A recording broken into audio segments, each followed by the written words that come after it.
Right, since everyone keeps talking about that they're going to segregate again, I'm not going to do it like this because it's the audacity. It makes me want to throw up. Okay. What? Let's say the fuck allowed segregation again, and there was when they cited it. Okay? Let's just say that happened. Let's just say in disgusting theory, they segregated. I don't want to fucking where the white people go. Like, I don't get to choose which barbecue joint I go to, which real tacos I eat. Now, like, I can't go to my favorite taco stand because it's for the colors only section. Sorry, that makes me sick coming out of my mouth. What if I don't want to be in the white section? Am I going to be forced to stay in the freaking salt pepper land instead of going over to Adobe land or all seasoning land over here where they got everything? I don't like apple pie hamburgers.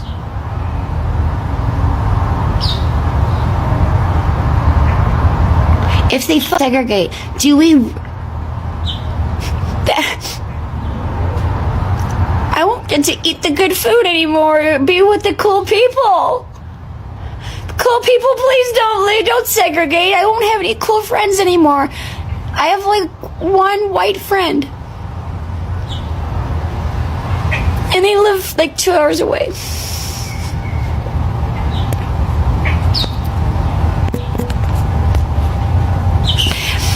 Can we please don't segregate? Because I don't want to stay on the white side.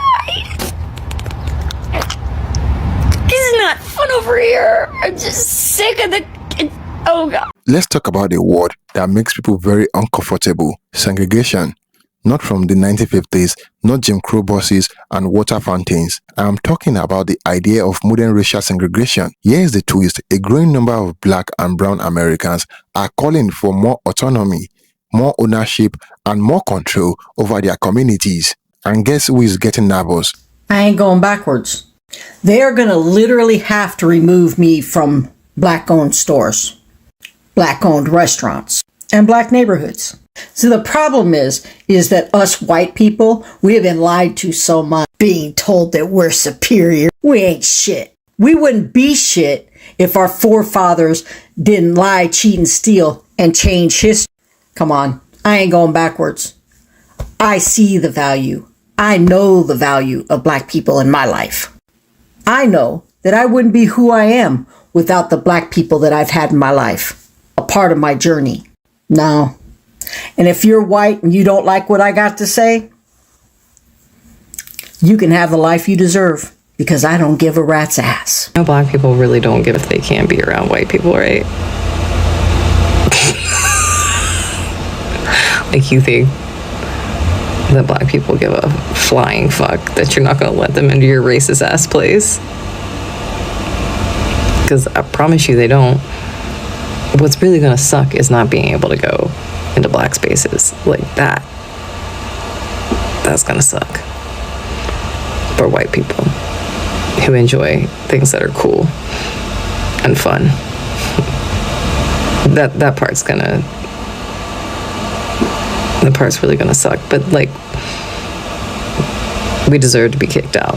People, how do you feel about the segregation myth? I would rather shit in my hands and clap as hard as I can. Segregation? No. You know what I think is a little bit funny is people who look like me, they understand the concept of malicious compliance as it relates to things that they can wrap their head around, right? Like a Christian wanting to put a Bible in a classroom, they can very easily be like, oh, well, if we're bringing religion into schools, then I'm going to bring my satanic Bible in, or I'm going to bring my Torah in, because if we're including Christianity, we have to include all religion, right? They understand that form of malicious compliance, but they have a harder time wrapping their brain around malicious compliance as it relates to like racial segregation, because I've seen a lot of black people that I follow being like, either jokingly or non-jokingly, jokingly like, yeah, segregation's coming back, baby. I can't wait until I have like a black only school where my children won't experience racism and I can open up my own black only bar and no one will feel creeped out or experience like microaggressions while they're just trying to have fun. And then I hope well-meaning white people in the comments will be like, but segregation's bad, guys. Segregation's bad. And it's like, yeah, we all agree that, but if it's going to happen, then the form of malicious compliance is to do the thing that racists don't want you to do, which is own your shit, right? Segregation has never been about racist people just wanting black people and other non-white people away from them. Segregation has always been about saying white people have everything and you have nothing. That's why you have things like the Tulsa City Massacre, okay? Things like that don't happen if the only thing segregation is trying to accomplish is putting black people somewhere else. That's never been what segregation is about. Segregation is about saying, we have access to everything, you have access to nothing. And if you create your own things, we will take it from you. And so it's funny, the joke is that racist white people demanding a return for segregation would immediately lose their minds when there was a space that they were not allowed into. That's the joke. Well, how do you feel about the segregation ban? Well, if I see a whites-only water fountain, I'm going to take a big shit in it. If I see a whites-only taxi cab, I'm going to be charged with a whites-only restaurant. I'm going to be charged with... I hope this is what Trump had in mind. Trump just brought back segregation. That's all that's on my FYP today. Be so for real right now. We are in 2025. Just stop with that freaking narrative. Just stop already. What's even worse is the amount of people that I'm seeing commenting that are like, yeah, good. I hope he brings it back. And most of those people do not look like me.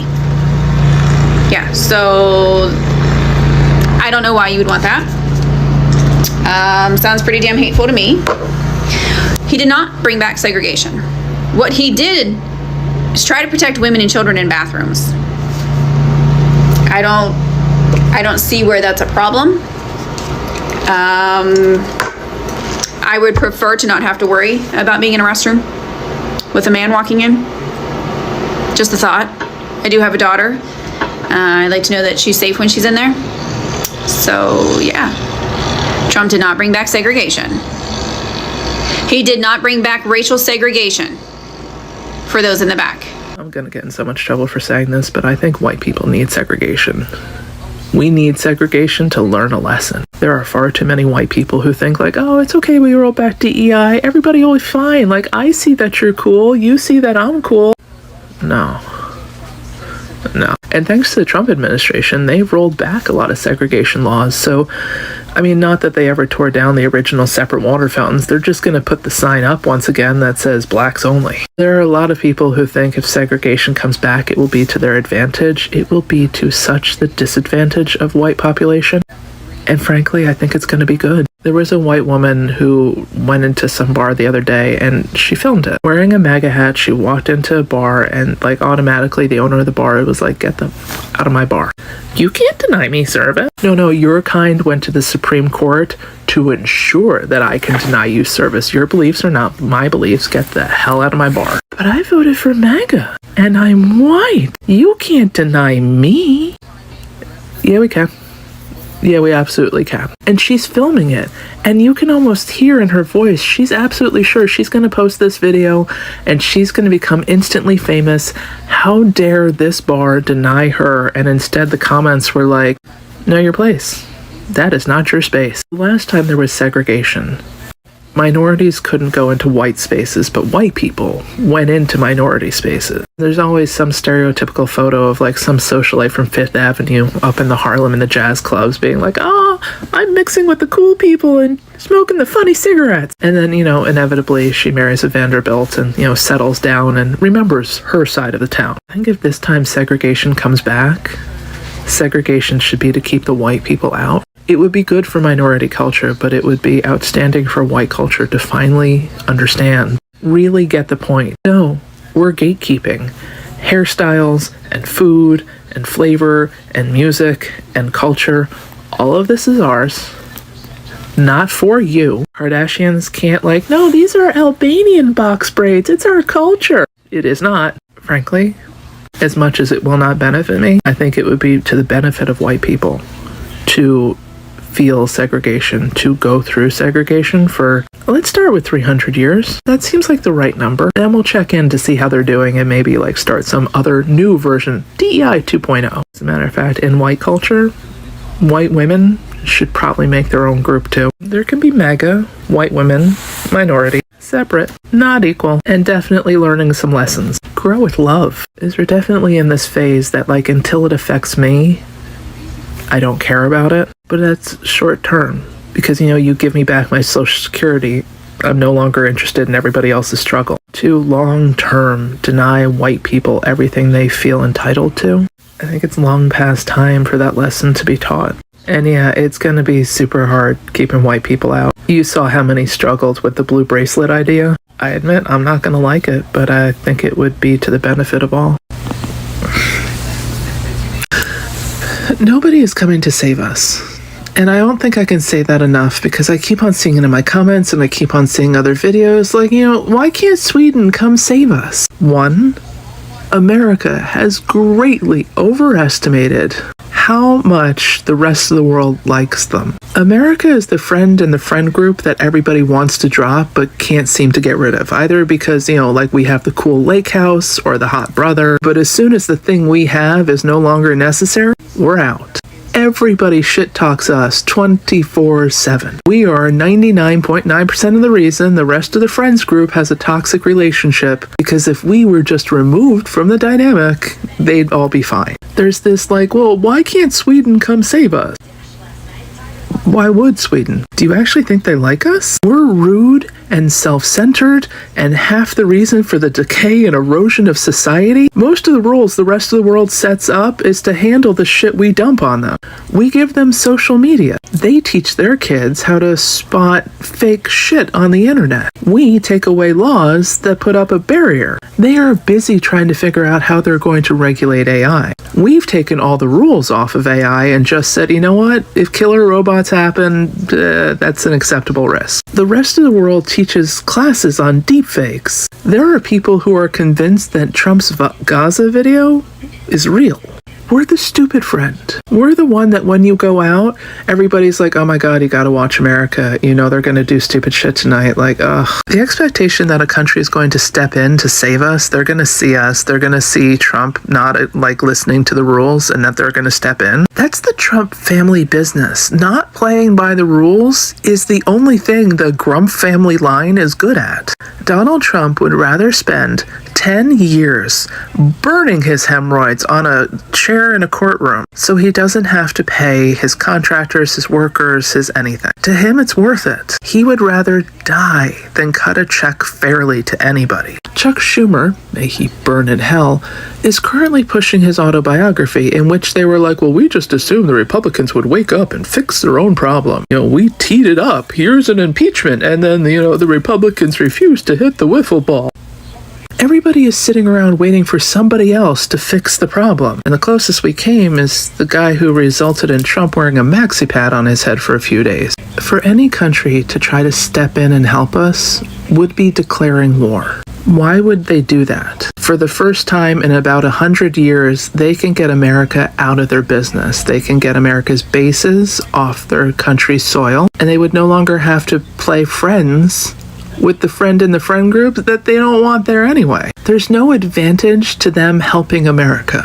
Will it financially hurt them? Yes. Will they have to find other ways to find what they usually get from America? Yeah. So will there be a pinch?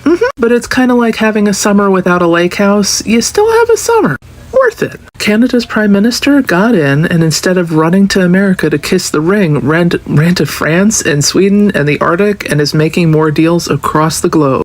They're not interested in playing with the US anymore. And other countries are doing exactly the same. As a matter of fact, other countries are gearing up to defend themselves against the US. Like a wounded animal lashes out, it doesn't mean to. It's just in pain. America's going to be in pain shortly. It's going to lash out. Other countries are gearing up for that moment, while Americans are sitting around going, Somebody's gonna fix this for us. Surely there's a button we can push that will solve this. Even if, best case scenario, the problem is solved. We all wake up tomorrow problem-free. America's reputation is in tatters, and the rest of the world has woken up from the toxic relationship and realized, like, we deserve better. We can deal without this person in our friends group. Have you ever seen anybody get back in the friends group 5 years after getting ejected from it? But to the average American, in a world where nobody's coming to save you, and you are run by a group of individuals who literally have never played by the rules, what are you going to do? Because we know where this is headed. Hitler has a very clear playbook, and Trump is playing it step by step, word for word, from Jane the Swamp to calling them vermin. He's not even being unique about it. We know where he's going. Only this time, all the other countries coming to fight, they're not going to come. They're not going to fight. They're going to let the snake eat its tail and just be like, have a great day. What is America going to do about it? You created this problem. You re-elected this problem. And I can't say this often enough, nobody is coming to save you from this problem. The one thing that has united pretty much most of America is the hope that every morning you wake up to good news. But even then, it's not going to fix this problem. So what exactly is America going to do to solve its own problem? Because there is no easy... First, we have got to be clear. America was built on segregation. From slavery to redlining to underfunded schools, the entire structure was designed to keep black people separated and subordinate. But now, when black communities talk about owning their own land, build their own schools, controlling their own media, some white Americans start to panic. Why? Because segregation was fine when they were in control. But self-segregation, empowered separation, that is a whole different story. At the root of the fear is this: power. White America is not scared of people being apart, they are scared of being independent. If black communities can educate their kids, feed their people, build their economies without begging for assimilation, then the system loses control, and that is threatening to those who benefit from the current structure. It is not segregation they fear, it is equality without dependence. Here is the irony. When black people want unity and justice, they are told to stop complaining, stop playing the race card, and just be American. But when they say, fine, we will build our own, suddenly it is no, let's be together. That is not unity. That is control dressed up in liberal language. Because real unity respects autonomy. Real unity allows people to heal, build, and grow on their terms. Let's be blunt. What many white Americans fear is not segregation, it is reversal. So when you hear the fear of division or the cries for togetherness, ask, is it about healing and justice, or is it about holding on to dominance? Because at the end of the day, what scares many is not segregation. It is the possibility of black people thriving without them. Thank you for watching, guys. Don't forget to like this video and share your thoughts in the comment box below. Until next time, cheers and have a good one.